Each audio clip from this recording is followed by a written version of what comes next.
So welcome to Victory and Vanity. So I had some friends that suggested some topics for us to discuss.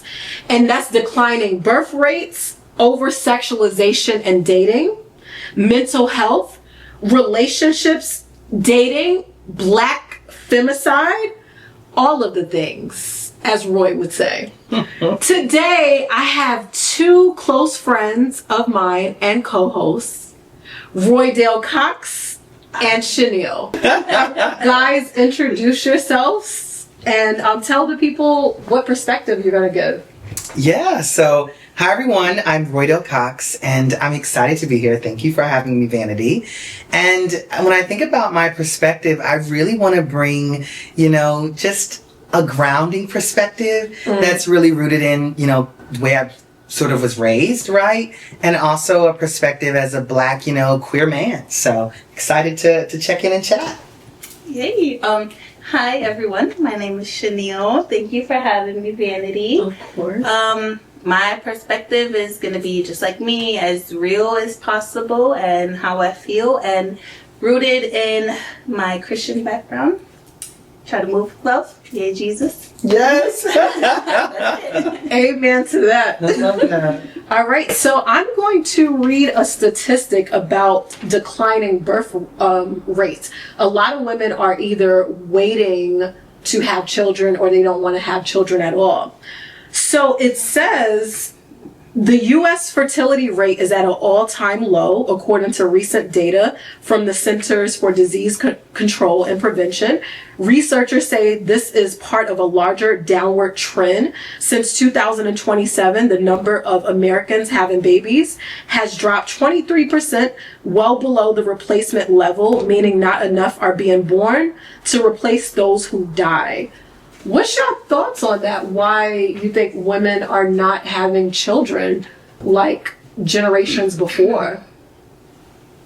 In my personal opinion, I do feel like it's because from the 1920s, you know how way back when the norm was for women to be, the stay-at-home mom and wife. Really all we were viewed as was like baby makers, pretty much. So I feel like now these days times have changed. A lot of women want to have their own careers, want to be independent, and I feel like a lot of them, like, their desire for children has declined over time, and also because of things are so expensive now, inflation, that's the word I'm looking for. Everything's so expensive, so I feel like sometimes people do view having children as an expense, and maybe they're just not ready for it.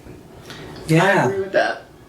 I also think there's trauma, right? Like, I was recently watching Straw by Tyler Perry. Oh, yes. That was right? Mm-hmm. And, in a lot of ways, you're reminded of what it means to be a single mom in America and to be a black single mom, to be a single mom who is creative and exploring creative outlets and might not have a stable income.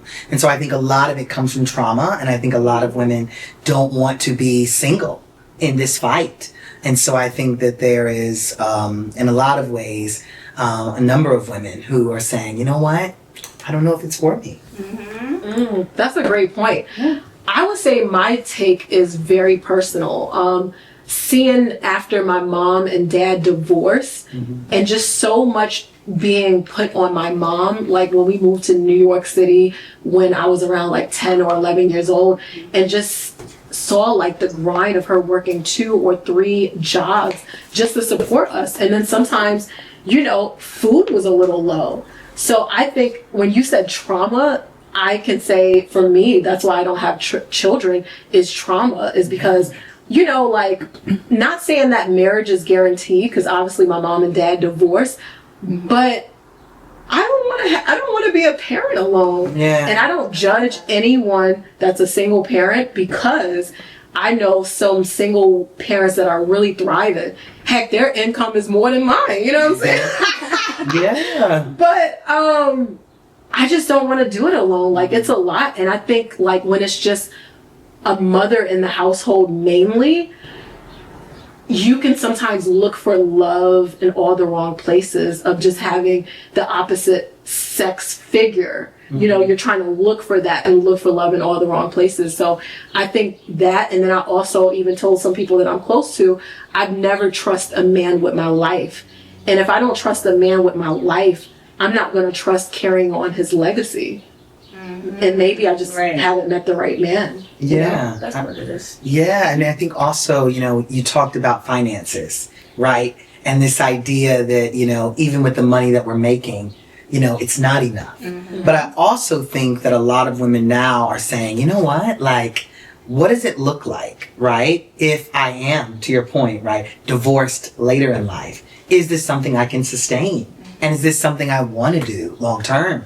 So I really like what you said, because it's definitely the facts. Yeah, of course I had my family that looked out, but at the end of the day, it still was just my mom and I. Yeah. You know, that was a lot.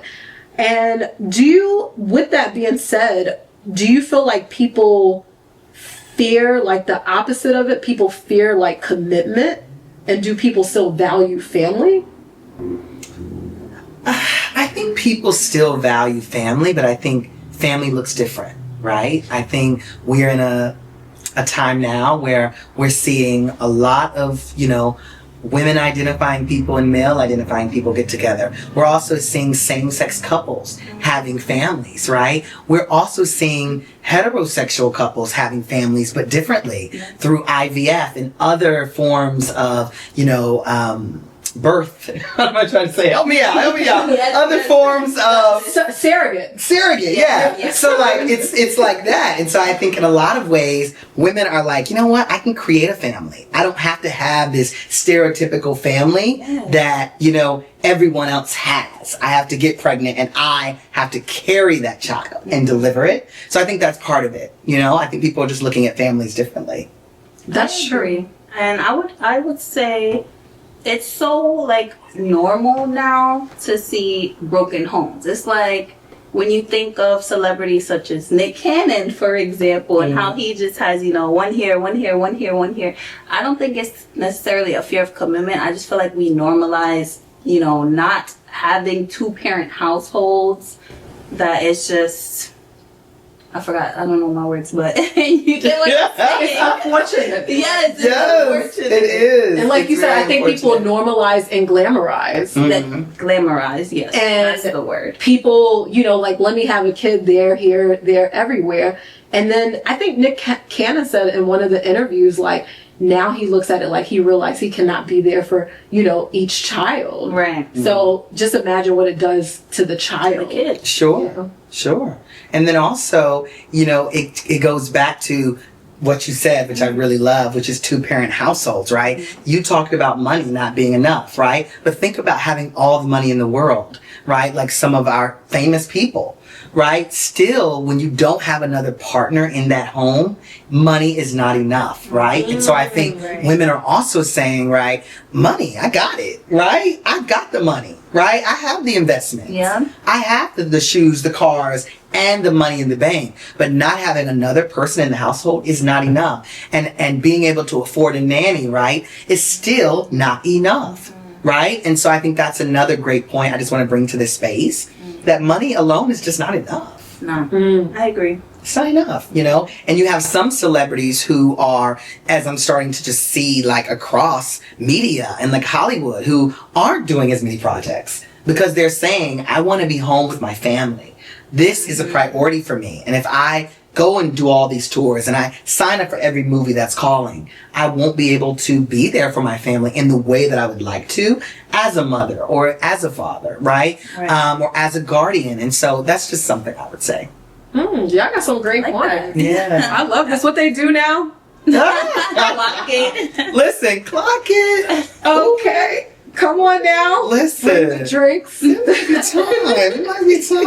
About that time. So, the next topic, over-sexualization and dating. Like, someone left on my Facebook said, please speak about how dating seems so transactional. Things are being over-sexualized.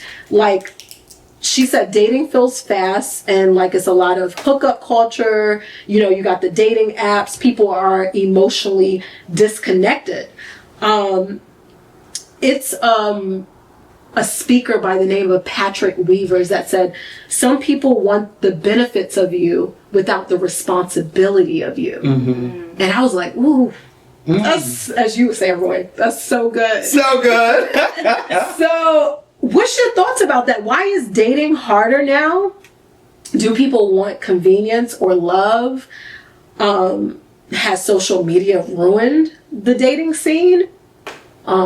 Please, I would love for you all to elaborate, and I'll tell my horror stories later. So yes, I do feel like social media plays a huge role in, you know, how in modern day dating, because guys go to a certain page and they see thirst traps, they see half naked women, they see booty cheeks twerking, and I guess them seeing that makes them feel like they don't have to work as hard as they used to, or they see that and they think, you know, they don't want anything serious, they just want to have fun, or they're just sexualizing women based off what they're posting. So social media that's the reason. Yeah. I think that's a great point. And One of the also reasons. talk about like the chivalry being gone. I mean, Yes. I grew up in Birmingham, Alabama, right? And it was the South, right? And, you know, women were, you know, expecting, you know, men to hold the doors open for them. They were expecting men to open not only the restaurant doors, but like the actual vehicle door. Like, it was like, no, I'm going to sit here and wait. And I still have aunts who, like, that is still their practice, right? And when I go home and I'm with them, I'm reminded, like, there is a world where that exists. I'm not saying it has to, because that doesn't work for every couple, right? Even the couples in the South, every couple doesn't demand that or need it. But I think in a lot of ways, it sort of tells that man in your life, wow, like, I'm the queen, right? I'm the queen. And I need to be treated as such. Yes. And I think when you go through social media and bringing it back to the question, I think now we're in a space where social media is telling us money will buy you. You know, men are showing up with all of these glamorous things that obviously cost money. And the women are, again, in their arms, falling for them, talking about how their men did all these amazing things for them. And of course, there's always two sides to the story, and I'm sure they're doing other things outside of just buying them gifts, but I think social media in a lot of ways shows us that our love language can be gifts and only gifts, and that should be okay. You all gave some really great perspectives. I like that. And what you said, Shaneil, about social media, men feel like it's convenient now. They can have the P word on demand. Right. You know, and then what you said, like, you know, growing up in the South where, you know, you come from a 2-parent household and you see like where, you know, your dad is opening the doors for your mom and everything. And I like that too, because even though I've been in New York City for like 20 some years, I do have Southern traits because I am originally from Southern Maryland. So I would love for someone to hold the door for me. And unfortunately, you don't have a lot of gentlemen like that. Yeah. You know, I think my dating has been a mess. It's been hell, guys. Hell. You're not alone. You hear me? Don't worry. So, like Patrick Weaver said, sometimes people want the benefits of you without the responsibility. And I've had that where one guy, you know, wanted to take me on, we went on the first date together, you know, and I'm like, okay, like I could work with this, you know. And I don't know if maybe I was dropping it too low to songs of Megan Thee Stallion when we were dancing. I don't know what it was, but in his mind, he's like, hey, you want to come home? You come home with me? No, it's the first freaking date. And then the second date, it was the same thing. And I was like, do you think you want the benefits of me without the responsibility? And he says, as effed up as that sounds, yes. Wow. And dating has just been horrific. And then far as like with dating apps, like I think it's too convenient sometimes for some men. They feel like, I've heard some men say that when women, and I'm not saying this for the women out there that met their husbands or their boyfriends through dating apps, but some men look at that as desperation for women. And I'm just like, maybe that could be the case, because I've had men, you know, sexualize me, and guys, you may be seeing that I'm showing the girls, but I don't always dress like this, okay? So I don't know, guys. I just think I haven't really had like the greatest experiences. And it's a story behind this dress, by the way. Oh yeah. So What's that? Let's hear it. I bought this dress a few months ago because I was supposed to be going out on a date with this guy that I was talking to for a month. And the dress came in from Amazon, and I'm like, okay, you know, we're gonna go out on this date. All of a sudden he said, hey, you think you could do me a favor? I said, what's up? What's the favor? Can you buy me these sneakers for like $170 some dollars? It's time. And I'll give you the money back on our first date? What the What is freak that? do I look like? What is that? To even have the nerve to ask you that, I'm still and then even go on the first date? Yo. ridiculous. How do you feel about that? Did you cancel the date? Did you Yes, I did. It was cold around that time. I think it was January. That deserves a drink. Okay. And I tell So you, I said, cancel the reservations, save your money, stay warm. And I blocked him. I couldn't do it. I agree. It was just nothing I could do. And then, guys, I want to really ask you all this, though, too. I've had some guys that wanted to be consistent and may have liked me. And I'm not acting like I'm beauty pageant, but I know I'm cute. So Beautiful. thank you. Likewise. Oh, thank you. But do you feel like you have to be physically attracted to be with someone? Because if I don't have physical attraction to a man, I'm not going to have him take me out on dates because I'm not using anyone. I'm not going to deal with them on that level. So do you feel like you will have to be physically attracted to deal with someone? Thank you, Lord. of course. Thank you. I would say absolutely yes. Me personally, yes, I have to be attracted to you physically in some type of way to really be with you. Because no, you're not gonna be like all ugly all up in my face. No, but for some women, they really don't mind. Like they will compensate if the man has money that would make up for his looks. But I'm just not like that personally. Yeah, I'm not like that. What about Thank you? you, Do you Lord. have to be physically attracted to someone? No, I think we've seen so many couples who, in this European beauty standard, don't match that image. So I don't think you have to be physically attractive. I think you have to be attractive to whoever is pursuing you. Because people are attracted to different things. And I don't think it's only the physical attraction, but I think it goes back to social media. Social media is selling us the physical attraction, right? But no, I don't think that that's what's keeping people from dating people now. But like, would you date someone who you aren't physically attracted No, to? I couldn't. Right? So we were asking. Oh, is that the question? Oh, sorry. I got busy. No, you wouldn't. Yeah, because I'm not everyone's cup of tea. I mean, I've had guys that, you know, wasn't interested in me on that level. They'd rather someone that was more of the European beauty standard. So, I mean, I think, like, it's okay. Beauty comes from inside, but I also think you have to have some kind of level of attraction. Because what I may find attractive, you all may not, and vice versa. Sure, but... Sure. Should we do a cheers? We Yes, should. let's cheers. Toast. Cheers to victory in me. Yeah! Yes! I live for that. Okay. Child.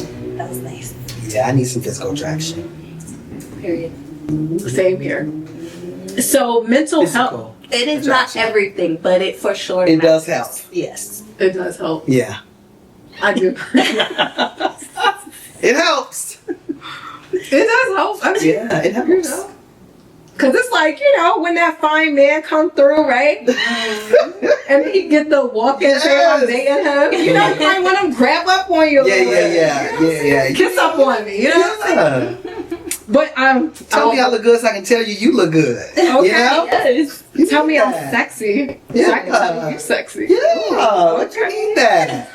I think inward beauty is also beautiful. Oh, 100%. Because I think in order to see the outside beauty, there has to be some internal Inner beauty there. beauty. Yeah. Oh, it has because I know we've all met people who from the outside are drop dead, and then they start talking. And you Yeah, they just like They start talking, and it's like, okay, absolutely not. it's such a scary, okay, right? well, But we've also met those people that are like, wow, you really put on some really great conversation, and you look like this. Okay.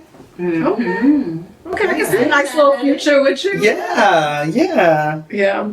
I had a guy friend of mine that says women are looking for someone to spend their life with, and most men are looking who they can spend one night with. Oh God. Goodness. Makes sense. I'm like, dang. All right, so now about mental health. Why do people struggle emotionally? Can relationships damage your mental health? Does unhealed trauma show up in relationships? What's your thoughts about mental health and relationships? Y'all both gave each other that look like. I feel like, I'm big on meeting people where they are. And I think the conversation around mental health can be a little taboo because I'm not in a situation currently where my partner is dealing with mental health challenges that I'm aware of, right? But I also recognize that there are challenges he could be dealing with that I'm not aware of, right? However, I think that it goes back to being in a space of wanting to be medicated if you need medication and seeking out that help. And sometimes you don't discover these challenges until later in the relationship. But I do think that aside from the mental health of someone who just might need medication, there's levels to mental health. It goes back to trauma, right? And it's just a trauma response, right? That is affecting your mental health and how you see the world and how you show up for me and your friends and for your family, right? So that's what I would say. Yeah, to your question, I do believe trauma shows up in relationships.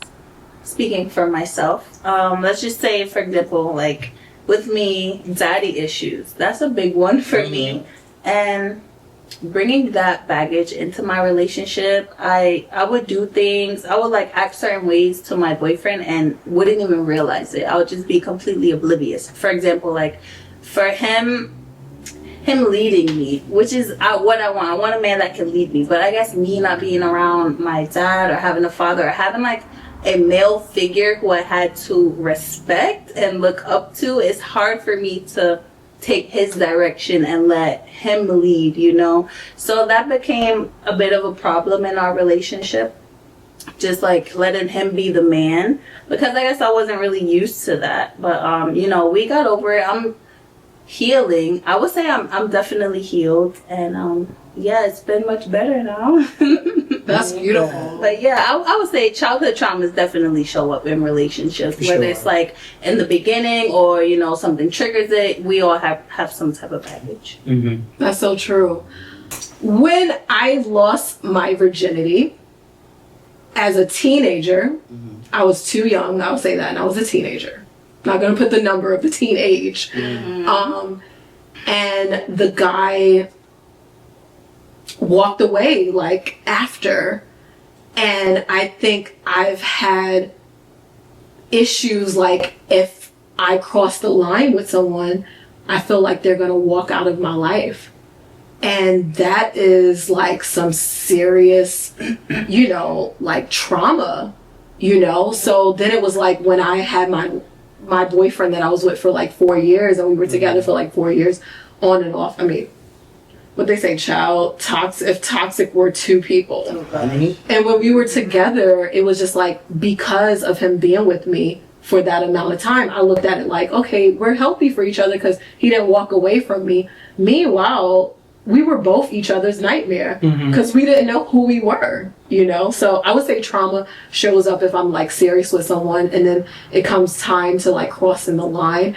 And the person that I did lose my virginity to, I did have a conversation with him last year and I told him how it made me feel. And he was like, Vanity, you got to understand, like, he was like, can we heal together? And I was like, no. But I just wanted to tell you how I feel. And he was just like, I was young, you were young. He was like, I really didn't know any better. He was like, if you would have known how my environment was, how toxic and a mess it was. And I was like, I needed to hear that because I've been carrying this with me for these amount of years, you know? So yeah, trauma is real in relationships. It can show up. Yeah. Do you think, does social media increase anxiety and depression? Oh, for sure.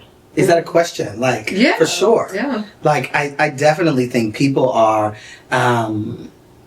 unfortunately, making some very bad decisions because of social media. And again, I don't think social media is a bad thing. I think it's being used in a lot of great ways. But I think in the wrong hands, people can see a version of themselves that is not who they want to be and become very, very depressed by it. And to the point people can, you know, really, it can escalate. So I definitely think it can cause a number of reactions for people. And I don't think when people get on social media, they're aware. But I mean, just in the matter of a 2-minute scroll, you've had so many emotions, right? Oh my gosh! Oh, sending my friend. Oh my gosh, so sad. Oh my gosh, this happened in the world. Oh my God, but look at her. I know her. I actually know her. But then, oh my gosh, my friend. But they're alive and look at mine. You have there's so many highs and lows. Emotionally, you have been on so many roller coasters just in that 2-minute span that you are processing. And I don't think we even understand how many emotions we have encountered just through those scrolls, you know, and the roller coaster ride that we're taking our mental through. That's why I'd say that. I love that point because I've never actually thought of it like that. Yeah. Because when you when I look at my algorithm, you know, it's just like a bunch of random things. Like what you said, it could be something happy, it could be something tragic, it could be like, you know, so I never really thought about that and how it affects us when we're scrolling. So thanks for bringing that up. Yeah. That's so true. I was looking more at surface level, thinking, you know, how social media can depress us is like comparing ourselves with other people and with their lives, but really it's like Instagram, for example, is not real. People only post what they want you to see. So if you see someone who's like always happy or always traveling or just seems like so wealthy and you're comparing your life to what you're seeing from them, you're doing yourself a disservice because like you don't even know what they're going through behind closed doors. You know what I mean? So it's like, don't compare yourself to other people via their social media, via whatever. You know, be happy with what you have. That's so true. But what do you tell the person, Shaneil, right, who is saying your worst day is my best day? Oh gosh. You know what I'm saying? Like, what do you tell the person on social media who's looking at you and saying, oh no, but even on your worst day, that would be my best day? Wow. You know? That's deep. You know? Because that's what it takes me, you know? Yeah. Like, it takes me to, like, wow. Like, no, but even whatever you're not sharing can't be as bad as mine. Where I'm going. It can't be as bad. Because of all the highlights I'm seeing, it can't be as bad. And I think that's what people are struggling with. Because when sometimes I look at on social media, like, I'm like, dang, I've been going to the gym for a few years now, but I love to eat. I'm a foodie. And then you be seeing sometimes the girls with the very flat stomach and all that. I'm just like, God, I eat a sandwich and something is added on, you know? So sometimes, you know, it is a challenge, you know? I agree with you. Again, that's why I also say don't compare because you could be comparing yourself to something, to a BBL, to something that's not natural that she has to go to the doctor to get, but meanwhile you're doing it naturally. So comparison is the death of joy.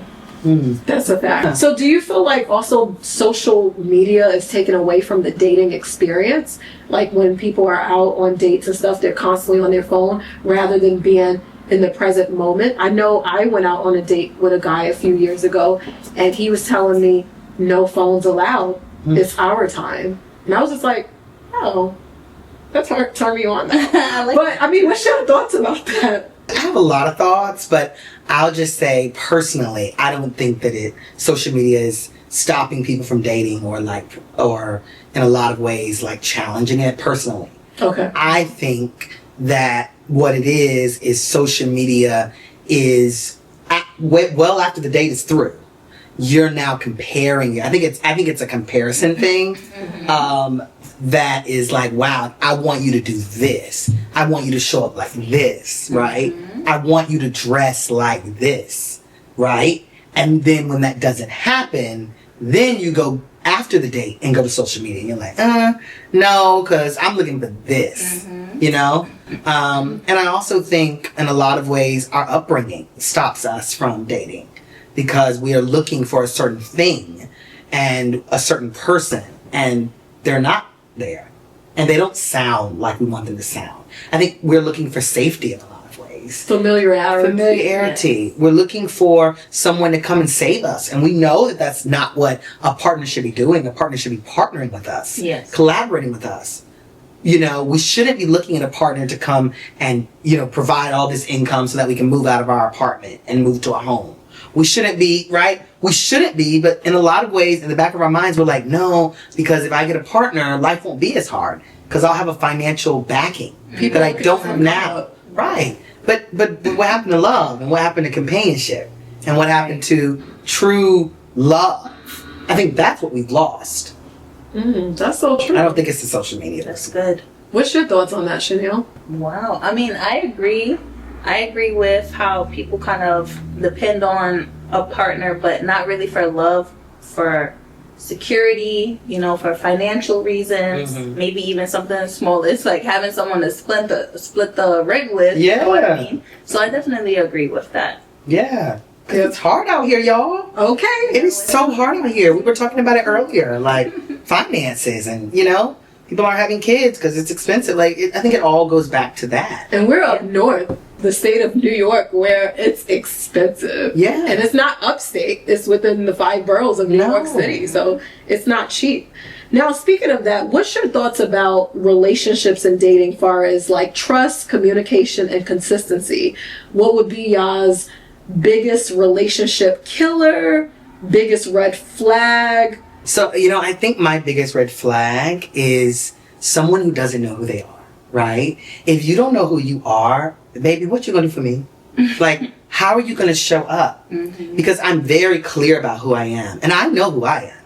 And I am who God says I am. Oh, now preach. Amen. Okay? Yes. So if you don't know who you are, then what are you really contributing to my life? Sure. I would love someone to come into my life and help me financially. I would love for someone to come into my life and do the things that, sure, I might not be asking of them to, but the reality is if I partner with someone and move forward with a family, I know what comes with all of that. But the reality is if you can't buy it for yourself, I shouldn't expect you to buy it for me. Right. And I think a lot of times we go into relationships like, ooh, he gonna buy me a bag and he gonna do these things. But it's like, he's not doing these things for him. So I think it's a lot of coaching that has to take place. I think it's a lot of self-discovery that has to take place. And I think that we have to know who we are before we engage in a relationship. Yes. We have to.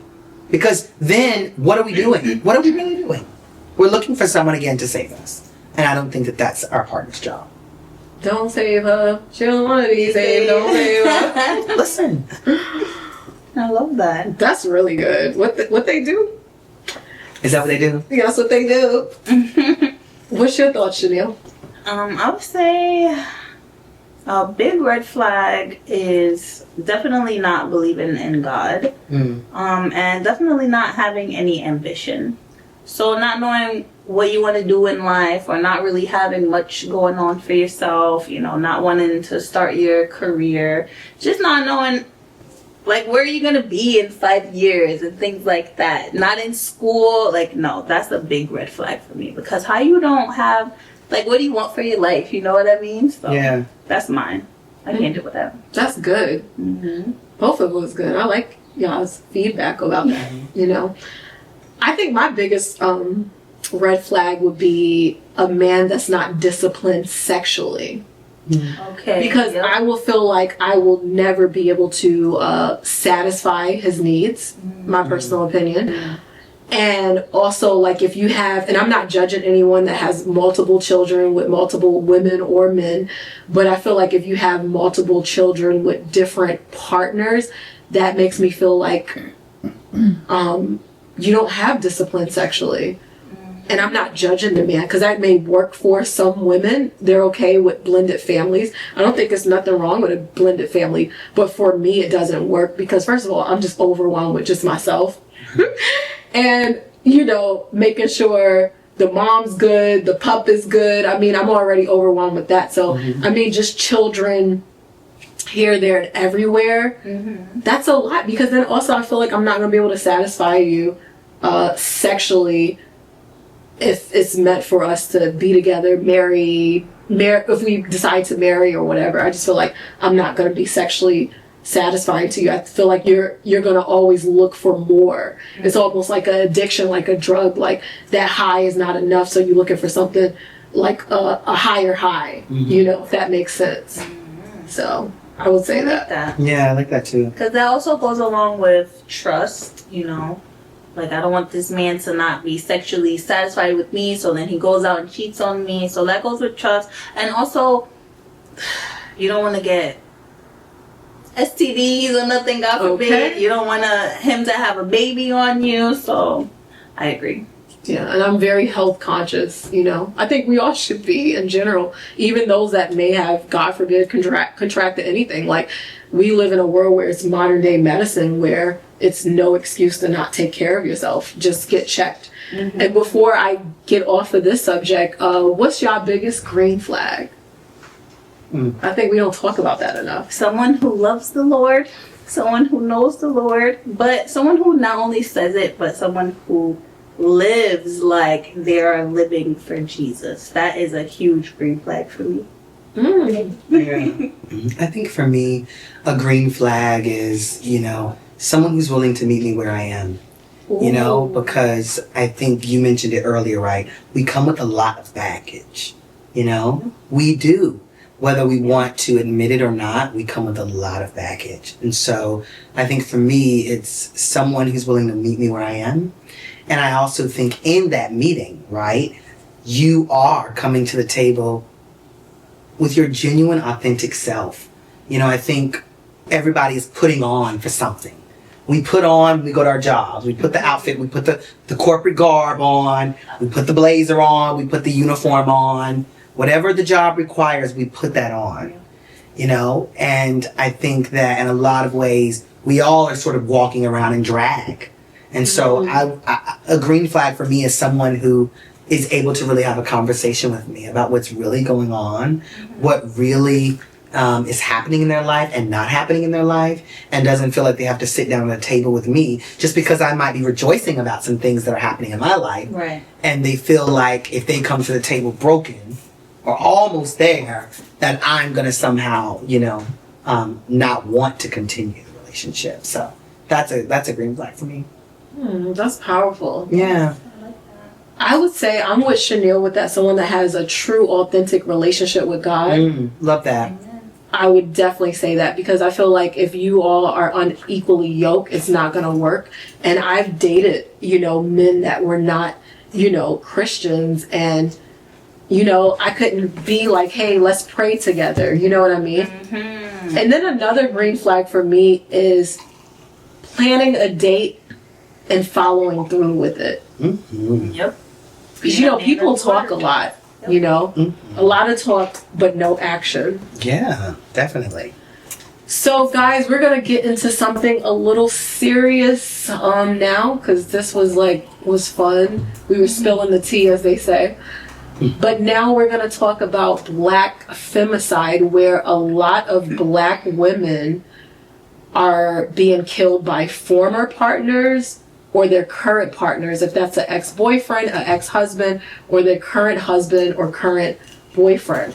So can you all do the honors of me and go to that second page where it says the leading cause of death? And if someone could be so graceful to read that for me. Leading cause of death. Homicide is a leading cause of premature death for Black women. Violence Policy Center. Can you read the second part for me, Roy? Oh, yeah. Oh, my bad. The statistic that over half, 50%, 56% of Black women murdered or killed by a current or former intimate partner is consistent with recent data indicating a severe crisis of intimate partner homicide and gender-based violence against Black women in the United States. Ebony Magazine. So the month of April alone, there's been an alarming number of female victims. On April 1st, Florida police found Coral Springs Vice Mayor Nancy Mateer Bowen, I hope I'm pronouncing it right, 38, dead after a welfare check to the home she shared with husband Stephen Bowen. Mateer Bowen was discovered on the couple's bed, wrapped in blankets and garbage bags with 3 gunshots fired into her body. Bowen sits in a Broward County jail awaiting trial. He has been charged with premeditated murder. What's your thoughts on that? And we have like 2 more. If someone else wants to read the second one and then the last one, I mean, that's fine, and then we could discuss it after. Goodness. Okay, so in Virginia, a Fairfax County judge ordered the state's former Lieutenant Governor Justin Fairfax out of his home by the end of April. Fairfax received the order ahead of a divorce filed by his wife, Dr. Serena Fairfax, in summer 2025.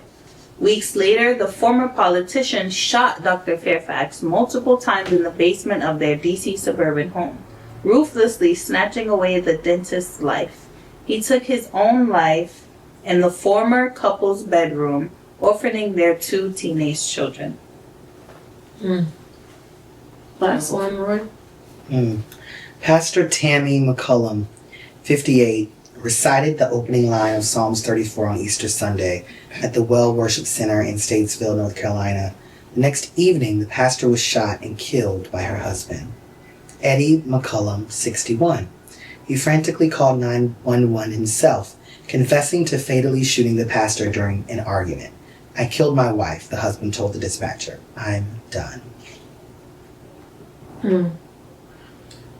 A moment of silence for those lives.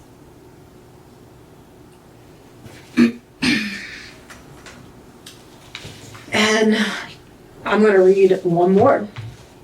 While not a confirmed case of femicide, suspicion swells around the death of influencer Ashley Robertson.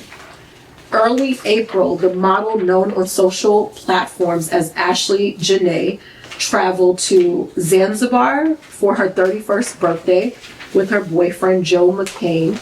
Days after the content creator shared photos of McCain's elaborate marriage proposal with her followers on Instagram and TikTok, local police reported Robinson was found unconscious in her hotel room after the couple had arguments. Zanzibar police reported Robinson took her life, but Robinson's family and scores of voices from Threads to TikTok are not buying it.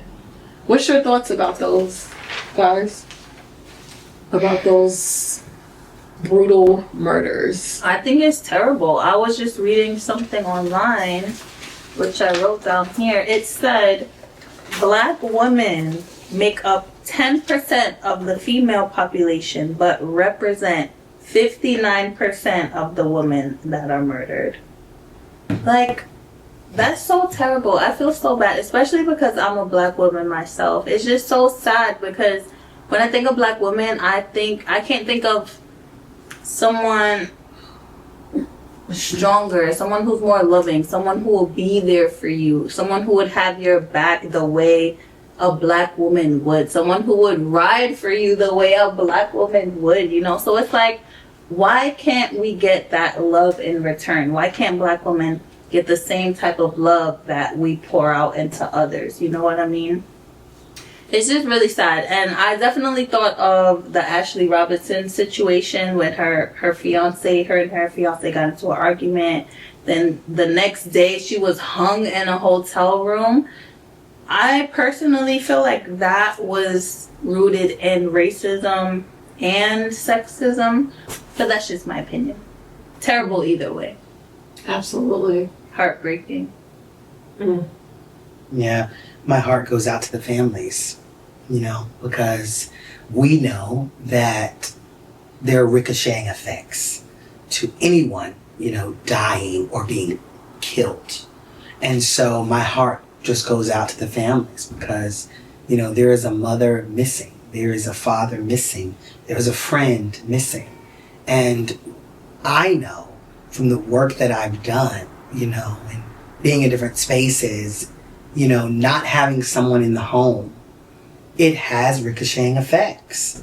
It takes me back into another sort of spiral around like incarceration and people being, justice impacted. But what does that do if, you have seen someone be shot down in their home? I'm not saying that's referenced here. What I'm saying is that you don't know to the extent of who was around and what they saw and the anger that they will carry with them. And a lot of these cases, specifically the last one that I feel like is just so fresh in my mind right now, after you read it, right? There isn't a closure with that, right? We don't exactly know what happened. And so therefore, we can't really say what exactly happened. Therefore, who's to say who was around? Who's to say that there isn't trauma that was witnessed by someone who is still here living, right? And so that's where my heart goes. It goes to the families, to the young people, and to the people who have to see it. I feel like women, especially Black women, sometimes a lot of us have endured so much and gone through so much that we desire love so much that sometimes we go into relationships or marriages and wanting to be blind. I'm going to be honest. I'm speaking for myself and just things that I've witnessed. I am not taking up for them being killed, like not in no capacity. But I think we just have to make better choices of who we decide we say I do with or who we partner with. Sometimes the writings are truly on the wall. If it's possessiveness, some type of control. And I think we just have to do a better job identifying some of the signs rather than overlooking it. How do you identify the signs? Domestic early signs. If it be, I actually have where it says like from Mayo Clinic, early signs of domestic violence. If someone calls you names, insults you, or put you down, often acts jealous or possessive, tries to control how you spend money, gets angry or abusive when drinking alcohol or doing drugs, stops you, isolating you, stops you from seeing friends or family. I'm not saying in every situation that we read about that was the case, but I just think that sometimes I'm speaking as a Black woman that I've desired love so much at one point that I overlooked and override some of like early signs that was like, something is off. I'm not making an excuse, but I just think sometimes we just have to do a better job of who we decide to do life with. Just in general, even with friends. I mean, you have, jealousy in friendship where someone murdered and took the life of a friend. I mean, it's awful. I think we just have to pay attention to signs more. Any other thing? I agree with the signs because me personally, my very first boyfriend at 16 years old, still in high school, we went through domestic violence and it was terrible. And looking back in retrospect, there was definitely signs. Like, for example, he was so controlling. Like, he would tell me what I could and couldn't wear. He would tell me I can't wear sandals because he doesn't want other guys seeing my toes. He would tell me I can't have guys as friends. And, you know, eventually he would even get jealous of me hanging out with my family. So it just started getting a little crazy for me. And one day, you know, the inevitable happened and he put his hands on me, and it was just terrible. But thank God I got out. I healed from that. I've moved on. But I agree with you, Vanity, when you say we just have to recognize the signs for ourselves. And, you know, don't overlook them. Don't ignore them. Get out before they get worse, because they will get worse. Exactly. I feel like it always amplifies. Mm-hmm. Like, I've dealt with, you know, emotional, you know, abuse of being put down and stuff. Like, many years ago, my first dysfunctional relationship, my ex used to call me, like, out of my name when he would drink alcohol. And I'm going to be honest about how I would respond to it. The first time he called me the B word, I was like, okay, I'm going to let it, you know, slide. Like, he did it in a degrading way, not, you know, where some of us say it out of endearment. And it was degrading. And I was just like, I'm going to let him get away with this first time. But I said, after this, he do it again, put me down or call me out my name, it's on and popping. And Shaneil's laughing. Right. Note to self. And when that happened, he would call me out my name or curse me out something terrible. I thought that I had the license to respond physically by putting hands on him. Mm-hmm. Don't you ever do that. Don't you all ever do that. Walk away. But I thought I loved him, so I'm just like, oh, you want to call me such and such? Okay, I'm going to slap you. And that's what I did. And then one day, we got physical, and I mean, he choked the life of me. I choked the life out of me. I thought I was going to meet Jesus. Oh my gosh. Y'all can laugh, it's fine. I thought I was going to meet Jesus. And then after that, I was like, you know what? We can't do this anymore. We can't do this anymore.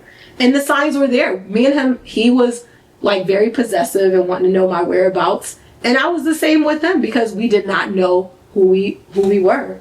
We didn't know who we were. And I think it goes back to what you said earlier of when you don't know who you are, anything can happen. So. Yep. That was a good one, Roy. And why do you feel these cases are ignored? And how can communities protect women more, you feel like? Specifically Black women, since it's Black femicide. I personally feel like taking women more serious when they come to the police with those concerns, you know, giving them restraining orders and just taking them serious, like I said, because there's so many cases where women have gone to the police, they have spoken up and gotten restraining orders, and it still wasn't enough because people were just like, they were being ignorant about the situation, you know, like, oh, you could have left, oh, just like leave, don't talk to them anymore, but it's not that easy. So I would just say, you know, people doing more to help the woman if she's trying to get help herself, because first you got to help yourself, you know. Yeah, this is true. I'd agree.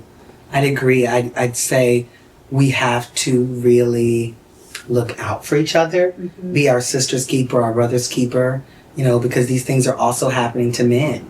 These things are also happening to people who don't identify as women. And so I think that in a lot of ways, we have to do a better job of just checking in on our friends and being the community, because you all were in a place where you were able to see the signs and recognize the signs and know self-worth. But what happens when you don't know your self-worth and you've lost all your self-worth and you've lost so many people in your life who mattered to you and in a lot of ways helped to support you? And what do you tell someone who doesn't have a strong, you know, parental, you know, sort of guidance? And what do you tell someone who doesn't have a strong friend support system? This person in their life who isn't treating them well might be the only person there for their kids, picking their kids up from school. You know, this might be the only person that a person has in their life that is going to help them with the bills they can no longer maintain. What if this person is unemployed and has no one to look to for a roof over their head. And sometimes it's not as easy as saying, I'm going to walk away. Right. Right? Because sometimes there's so much attached to that walking away, whether it be, investments, whether it be property, whether it be, custody of your children. Like, there are a number of factors involved that allow people to say, like, wow, I can't walk away. Not right now. Yeah. And what I think is happening, and it's the sad part, I'm building myself together. I'm putting myself back. I'm trying to build out a blueprint to leave. I'm mapping out what that looks like. And somehow I never reach it to that point. But I'm actively trying to get out and save some money, right? And get out there. But it's too late. And that's the part that I think we have to also hold space for, are the people who want to, but don't see the way at that moment. Right. That's a good point. Because often I've heard even other men and women say, you never make the announcement when you're going to leave. Yeah. Because you don't know the person's reaction. Right. And I thought that was profound. And I agree with you. It's not always easy to walk away. Yeah. In my case, I wasn't married. Me and him didn't have children together. And we didn't have any investments together. Right. So that's why I was like, rather than doing all that, I could have just walked away. But I was younger. I was much younger, like from late teens to early 20s. And you thinking you're in love. And guys, no to domestic violence. I'm totally against that. I'm not proud of, my contribution to it when I was younger. And I'm going to read off like these signs, some more signs Mayo Clinic says about early signs of domestic violence. It could be threatens you, your children, or your pets with violence or a weapon, controls your birth control or demands that you get pregnant, blames you for problems in the relationship or violent behavior, or tells you that you deserve it, prevents you from going to work or school, tracks where you go, what you do online, or who you talk to on the phone. So those are some early signs according to Mayo Clinic. What's your guys' thoughts about cheating? Is cheating forgivable? Does emotional cheating count? Why cheat if you love someone? Can trust return? And if you all want to share any stories, have anyone have stepped out? If you don't want to mention that, you don't have to. So.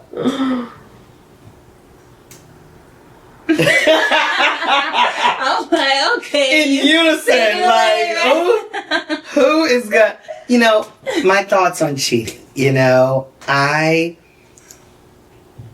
have a lot of thoughts, and I'm of the belief that there are so many forms of cheating. And I think we immediately go to, you slept with somebody. Physical, yep. We immediately go to that, but for some people in their relationships, cheating is, I saw you dancing on somebody else at the club. We don't do that. Like, I'm just saying, we can laugh about Everybody has their boundaries. but there are levels to cheating, right? It's not just, you did the act. It's like, no, you hold hands with somebody, right?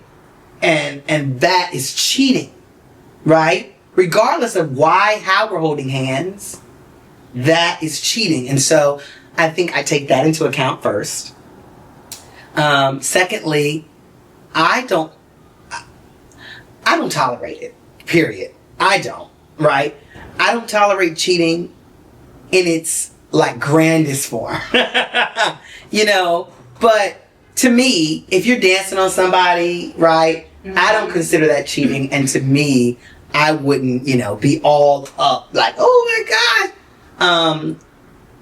But I'm not going to tolerate, the latter. And I will also say that for me, I've been in situations where, to your point about, was there redemption? I think sometimes there can be. Sometimes there can be. Because I think it goes back to, okay, I don't tolerate it now. Let's make that very clear. Right? But I'm in a different stage of life now.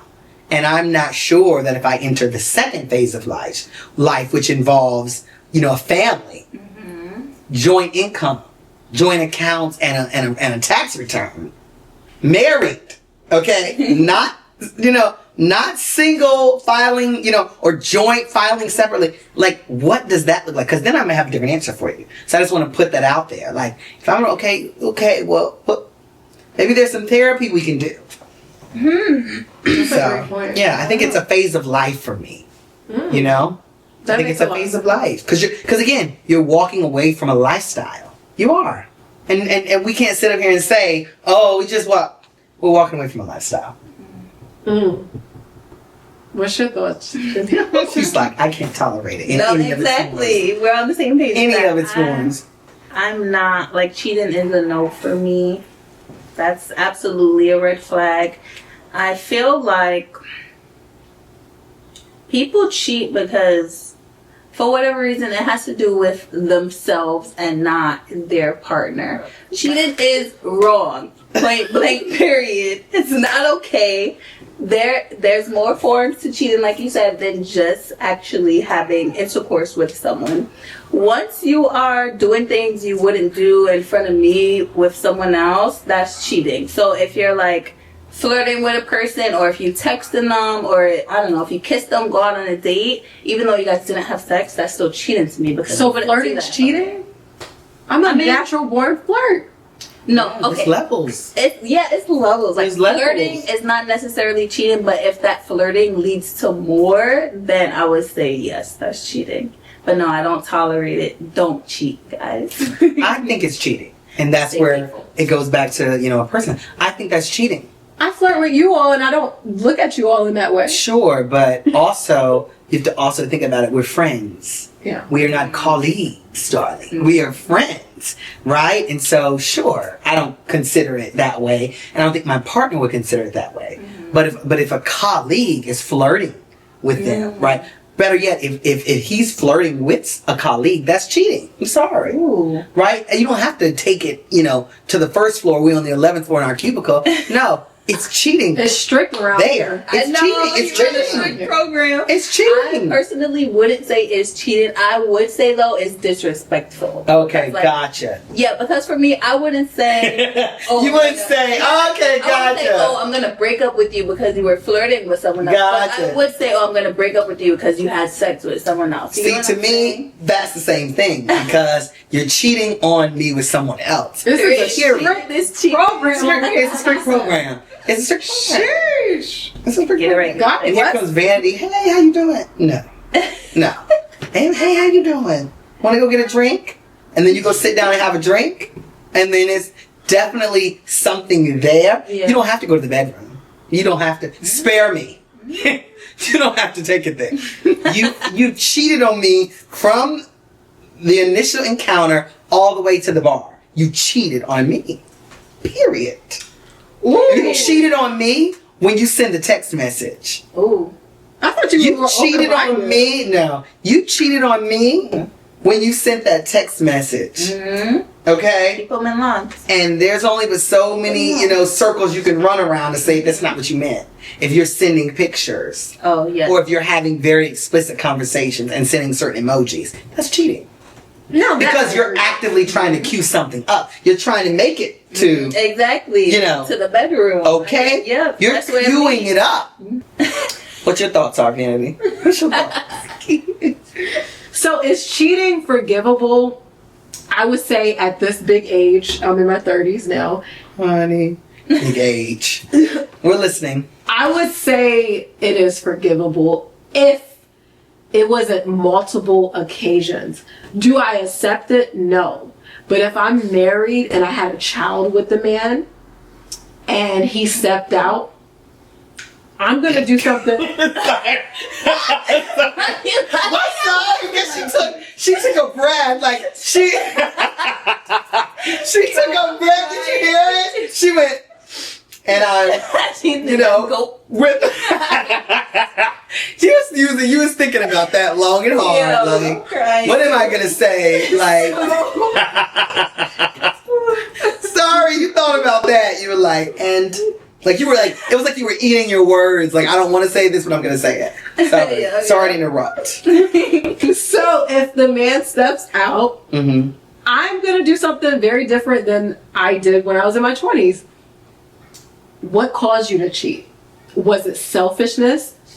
Did I not pay attention to you? Was I here but not here? I want to find the answers. And if I don't have an answer, it may be another story. Okay? I would go for therapy if it's worthwhile. If he's going to continue to do that, it's not going to be for me. It's not. Now, in my 20s, in my early 20s, when I found out my ex cheated on me with a chick in a bar, I cheated back. I cheated back. Two can play that game. Yeah. But now that I'm older, I don't want to do that. And honestly, even in my 20s, I always loved love, and it didn't feel right. When I stepped out of, it wasn't a marriage, but a relationship, I felt bad. And the guy that I chose, like, best believe it, when I chose the guy that I was going to cheat with, he wasn't going to look any kind of way. I mean, this tall, fine man from Harlem. I didn't feel good after that. I didn't feel good at all. So I would say at this big age, let's talk about it. Let's see if we can work it out and get therapy, you know? So, yeah, I wouldn't, it's no point of cheating back. I think sometimes us women, when we try that, we hurt ourselves more. Yeah, it don't make sense. Yeah. Two rights don't, two wrongs don't make it right. And a right and a wrong don't make it right either. Yeah. So that's how I feel about it. Yeah. So I would say it could be forgivable, but if you constantly like just out there just slinging your thing, it's not gonna work. It's not gonna work. It's not. Yeah. So that's my thoughts about it. Do you feel like it messes with like your self-worth and stuff when people step out? It used to, but it doesn't anymore, because I think recently I've seen on Instagram, people who seemingly have it all. And so when you're seeing so much play out in the media, and people are getting cheated on in every industry, I'm sorry, it's not funny. It's the way you said it. You said in every industry. In every industry. We can, regardless if you're on the Food Channel, algorithm. No, you did. If you're in the Hollywood media algorithm, if you are in the influencer fashion algorithm, not the Food Channel.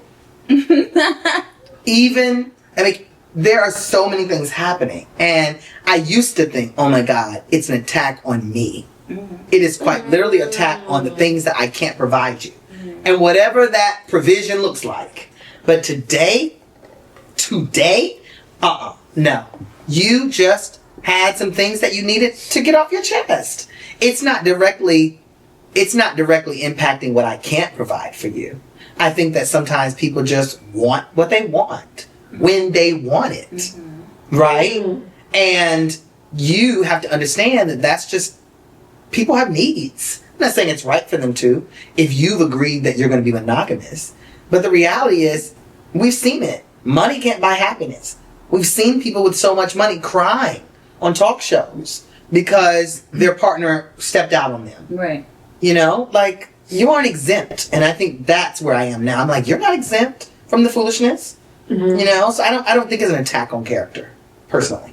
Any thoughts you have about it, Shaneil? I don't think, I agree with you. I don't think it has anything to do with the person who got cheated on. Yeah. Like I said, everything to do with the cheater. Exactly, sure. Yeah. And I don't think it's always like, people are looking for that sexual pleasure. I think it's people are looking for escapism. And attention. Yeah. Sometimes you like the attention from someone else. And that other person needs to know that they're still beautiful. That other person needs to know that they are still worthy. Right? That other person needs that. Right? I don't think it's an attack on you. I think it's an attack on them. They are the ones who need to be doing some inward searching. Not me. If I'm being cheated on. No. And a lot of people cheat too because of the 80-20 rule. Y'all heard of that? Like, you get 80% from your partner, but the 20% you're not getting, you see it in someone else, so you want to go after that 20% you're not getting from your partner. Yeah. Gosh. But I think It's rough in these streets. because of all the things we're seeing now, I think that's why open relationships have become so viral in the way they are. I mean, people have been doing this forever. People have been sleeping in separate rooms, and people have had multiple rooms, and, you know, there are things happening in those other rooms. This has been going on since forever, right? However, I think now people are willing to talk about it for these reasons. Yes. Because people want to start families. People want to have the happily ever after. And people are not willing to allow cheating to keep them from that. So I think now we're having that open relationship conversation. Because people are like, if you need anything at any time, go get it. Just make sure that I have what I need when you are here. And I think that is the new sort of wave, if you will, that we're now falling into. I don't judge anyone, but I don't want to be a part of Hold it. up. Because I just thought of something. You know what I don't like? I don't like how social media just tries to push on us how, like, cheating is normal or, like, we should tolerate cheating. I really don't like that. You have, like, all these influencers and all these rappers talking about, oh, yeah, my man could cheat on me, but he has to cheat respectfully. Meaning, like, don't have no girls calling my phone. Don't let me go through your phone and see no text message. But, like, bro, why is that okay? You know what I mean? Let's get back to, like, what happened to shame? Whatever happened to, you know, honesty, like, loyalty? What happened to things like that? I don't think cheating should be glorified the way it is in social media. You know what I mean? Sure, but I think in that way, what we're not saying is the quiet part out loud. And I think the people who are saying that, their partners also need other things. And so what we're hearing is, oh, I'm going to be this, I'm going to be that, and go do this, because they're saying they want them to be free. But what they're really saying is, I need to be free. I got some needs of my own. Ooh. And so I'm going to be out here. So you go be over there, because I'm going to also be over there. Right? Yeah. And I don't think all the time it's that, ooh, you go be over there and do what you need to do and get it out of your system, and I'm just staying home watching it happen. Not. No, I think these other people are also going and doing the things they need to do. So they doing what works for them. Yeah. You know, and let's not also remember, people are marrying for money. People are getting in relationships for investments, for a lifestyle. People are getting in relationships because there is something you have that I don't have. And maybe it's not specifically money, but it's something that is drawing you to that person outside of genuine connection. And so I think a lot of people are entering into these different relationships saying, oh, I'm dating you because you're working an occupation that makes a lot of money, but you don't have the best sort of in the bedroom sort of behavior. I don't want to be a part of that either. But what I'm saying is, though, you don't want to be a part of it, right? There are other people who are saying, you can't fulfill all of my needs. You can fulfill my financial ones, and I'm entering into this relationship. Maybe there's some money that I'm giving you. And maybe you're coming into this relationship because there's something, but at the end of the day, I have needs that you cannot meet. I have sexual fantasies. The gamut runs big and long that you cannot meet. I have other desires that I've shared with you that you don't want to do. So therefore, I'm going to go over here and do this, and you're going to be okay with it because that's not why you married me. You married me for something else. Like the lifestyle. That's so true because That's part of it. I know this guy, that handsome guy, beautiful eyes, everything. And he got married to someone from another country. And he provided a great lifestyle for her financially. Like really nice. And he easy on the eyes on top of it. But she wasn't happy sexually. So she cheated on him, but wanted his money. Wow. So I think it kind of goes back to what you said. Sometimes people cannot fulfill everything. And I think that's why you have some men that feel like, okay, well, my wife is here or my girlfriend is here. I'm happy with her sexually, and I like that she makes sure our children are good, but I'm going to have something on the side because they bring my fantasies to a reality if that's sexually in the bedroom. Yeah. And that's very unfortunate. It's like, gosh, like, and speaking of the 80-20 rule, can we just be happy with the freaking 80%? Right. Yeah. Like, that 20% really got you searching for someone else. So, closing about relationships, healing, accountability. What's some of the takeaways you want people to take from this conversation, this lovely conversation that we all had? Wow, there were so many points. I would say protect Black women. That's number one. Do not stay in toxic relationships. That's number two. And anything else, Roy? Protect Black women is always number one. Yes. I think I want people to know that you are worthy, that you matter, that your life matters, that the current state of your life matters, and you aren't more than enough. And the person that you're looking for is also looking for you if you are in a place that where you want to be, boot up. Mm-hmm. Know that that person is looking for you, and they will find you, but you have to also be willing to meet them where they are. I think we're looking for a lot of perfect relationships and a lot of perfect people. Yep. And we all have a past. We all have things that we're not proud of. And we all come to the table with baggage. So that's what I would say. Yep. I want everyone to leave and lead with love. Love yourself enough to not put yourself in certain situations that you know is not going to serve you or add value to you. Also, love other people enough to know if you're coming with toxicity, don't add it to their life. Get the help that you need. I'm so happy to have you both here. Yes! It was amazing. I love y'all point of views. I mean, it was everything. Guys, check out Victory and Vanity. Guys, give y'all social media handle. Let them know what you got going on. And that's it. Yeah. Follow me on Instagram. Love Shaneil. Love Shaneil. Yes.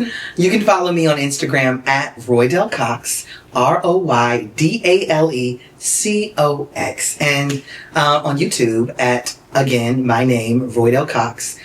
It's the fashionable life. We have a new show coming, The Style Lab, which will probably be out by the time this comes out, where we're just walking through fashion and teaching you how to style the clothes in your wardrobe. You don't have to go shopping. It's all in your wardrobe. And the tagline is, we're not just creating fashionable outfits, we're curating fashion moments. Ooh. So I'll see you over there. I will. All right, guys. Thank you all for joining us. We're going to have to do a part 2 of this. Yes. We're going to have to. Part 2 coming soon.